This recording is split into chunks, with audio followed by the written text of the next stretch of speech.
அதிகாரத்தில் இன்று செவ்வாய்க்கிழமைக்கு நாங்கள் காதல் பதிக்கின்றோம். அன்பார்ந்தவர்களே, இன்றைய இறை வார்த்தை உங்களை என்னை மலைத்து நிற்பது.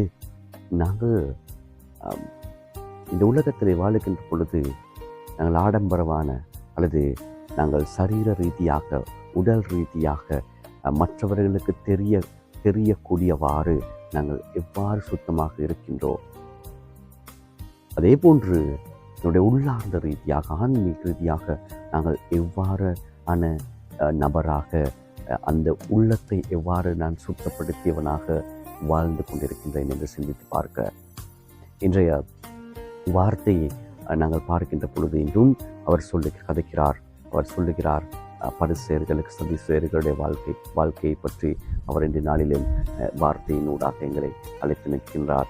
அவர்கள் சொல்லுவது ஒரு விடயம், செய்வது இன்னொரு விடயம். அவர்கள் அன்றாட வாழ்க்கையிலே அவர்கள் வாழ்கின்ற வாழ்க்கைக்கும் அவருடைய ஆன்மீக வாழ்க்கைக்கும் மிகவும் வித்தியாசமாக இருக்கின்றது. அவர்கள் உள்ளார்ந்த ரீதியாக இருளிலே அவர்கள் இருந்து கொண்டிருக்கின்ற பொழுதும் அவர்கள் வெளிச்சத்தை காட்டுகிறார்கள்.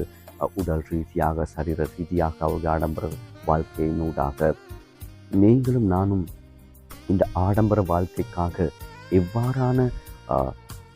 எவ்வாறான நடவடிக்கைகளை நாங்கள் செய்கின்றோம்.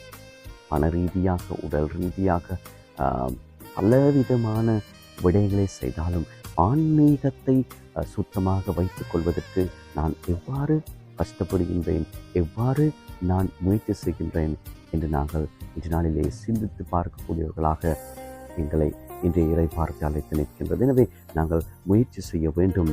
எதற்காக நான் முயற்சி செய்ய வேண்டும்? அந்த மீட்பை பெற்றுக்கொள்வதற்கு நான் எவ்வாறு முயற்சி செய்ய வேண்டும்? இன்று நான் ஆடம்பர வாழ்க்கையை வாழ்ந்து கொண்டிருக்கின்ற பொழுது எவை நான் பெற்றுக்கொண்டு வாழ்ந்து கொண்டிருக்கின்றேன்?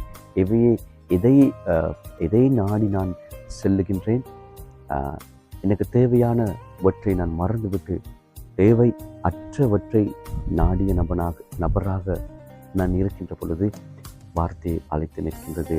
சிந்திக்க, செயல்பட முயற்சி செய்வதற்கு இறைவனை ஆன்மீக ரீதியாக நான் என்னை சுத்தப்படுத்தியவனாக என்னை மாற்றிக்கொள்வதற்கு இந்த இறை வார்த்தை அழைத்து நிற்கின்றது. அந்த வரப்பு சாத்தினை வேண்டி இன்றைய நாளிலே இறைவனை பார்த்து